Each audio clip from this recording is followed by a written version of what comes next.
Oke. Nah, waktu itu saya, ingin share, sedikit cerita tentang pengalaman saya, mengajak anak saya yang lumayan sudah, hampir, bisa dibilang umur yang mulai lebih dari teenager lah ya, karena dia sudah Umur umur, berapa? waktu itu umur 16 tahun. Oke. Jadi dia kelas baru masuk SMA, baru saja dia menikmati SMA di Indonesia sekitar, ya 3 bulan lah ya. Nah, awal-awalnya pas dia tahu saya nerima beasiswa, dia tuh seneng banget, exciting karena dia mau, ke luar negeri gitu, dan dia juga pernah kan sebelumnya tinggal di Australia. Tapi setelah dia, dapat SMA favorit yang dia inginkan, dia bisa masuk situ, dia mungkin merasa punya teman yang sudah enak, sudah pas, dia rasakan lebih baik dari temannya waktu SMP dulu. Dia merasa tidak suka, dan sebulan 2 bulan sebelum saya berangkat dia menunjukkan kalau dia tidak mau gitu. Nggak Dan mau dia ikut. untuk ikut ke Melbourne, ikut dengan saya studi di Melbourne. Alasannya apa? Dia bilang kayaknya situasinya nggak pas buat dia gitu, dan dia udah punya teman-teman yang oke menurut dia. Jadi Dia lebih ada gelisah karena kekhawatiran, melepas teman nyaman, dia akan teman-teman. sulit untuk bisa adaptasi, karena bisa dibilang anak saya itu juga agak introvert ya awalnya. Iya. Tapi jadi dia butuh waktu lama. Dia cerita sendiri, memang jujur sama saya bilang bahwa saya butuh waktu lama untuk bisa beradaptasi dengan teman-teman baru.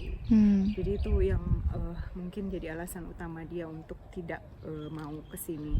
Dan yang berikutnya adalah dia merasa culture di sini kurang islami gitu. Budaya di Karena Australia. bajunya yang banyak yang Serba terbuka, orang-orang di mana-mana gitu ya. Dia merasa nggak cocok. Dia sampai mendiamkan saya waktu itu sekitar kurang lebih 3 bulan dari saya berangkat. Sebulan sebelum saya berangkat dia sudah susah diajak komunikasi. Terus saya setiap telepon setelah saya kesini dulu, terlebih dahulu saya kesini, dia juga nggak mau diajak komunikasi. Akhirnya ya udah, telepon pun dia nggak mau bicara, nggak mau ngomong. Sampai di bandara dia juga membuang muka, masih ada ekspresi marah gitu, karena merasa dipaksa untuk ikut saya ke sini. Saya sebagai ibu terus terang merasa ini sesuatu yang berat buat saya, karena di sisi lain saya ingin selalu dekat dengan dia, tapi di sisi lain saya juga nggak, di satu sisi yang lain saya juga nggak ingin memaksakan kehendak gitu sama anak saya yang sudah lumayan besar. Tapi perasaan saya sebagai ibu mengatakan pada saya bahwa dia belum siap untuk saya lepaskan. Jadi saya tidak bisa membiarkan dia tinggal di Indonesia sendiri, entah kos atau gimana, tinggal sama mungkin keluarga yang lain, karena saya merasa saya punya responsibility untuk mendidik dia.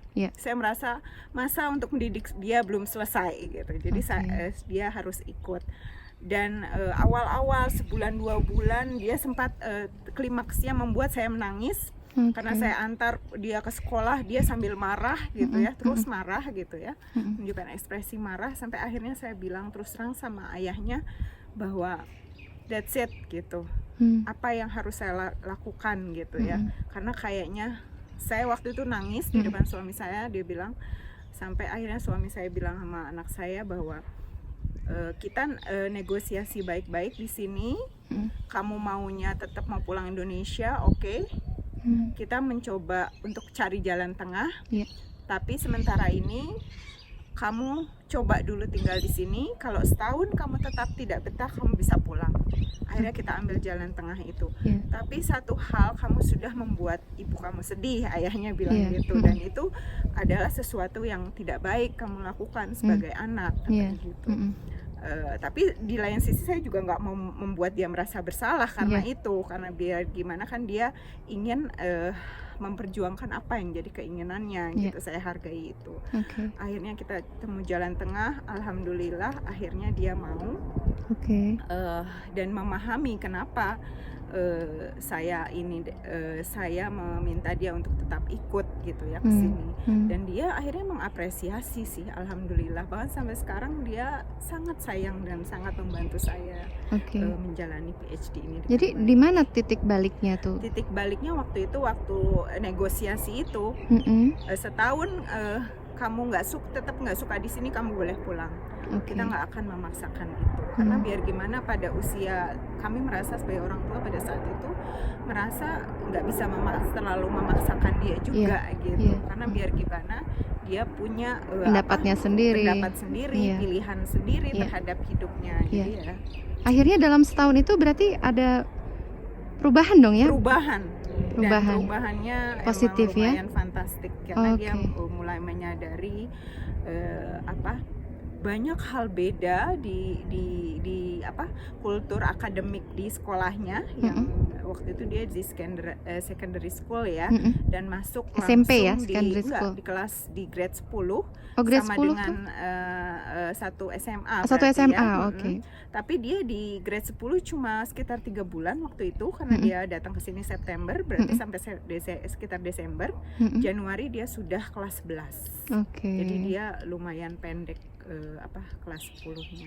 Grade 10. Dan itu terbantu oleh guru-gurunya kah atau dari karena teman-teman? Saya juga aktif berkomunikasi dengan course coordinator di sekolahnya yang bertanggung jawab untuk kelas 10 waktu itu. Dan saya juga mencoba sedikit-sedikit mengatakan bahwa dia masih kurang nyaman dengan proses adaptasi, dengan proses transisi dia dari culture sekolah di Indonesia dan culture sekolah di sini gitu. Tapi pada akhirnya dia mengapresiasi, dan dia dengan jujur mengatakan bahwa you did the best you can, mom, bunda gitu ya, dia kan bilangnya bunda. Dan saya merasa ini memang pilihan yang terbaik untuk saya. Jadi dia saya bersyukur lah, tapi melalui proses yang sampai saya nangis-nangis itu. Iya cukup berat ya prosesnya gimana, ya. saya juga nggak pengen terus berantem sama anak saya yang pertama itu. Betul.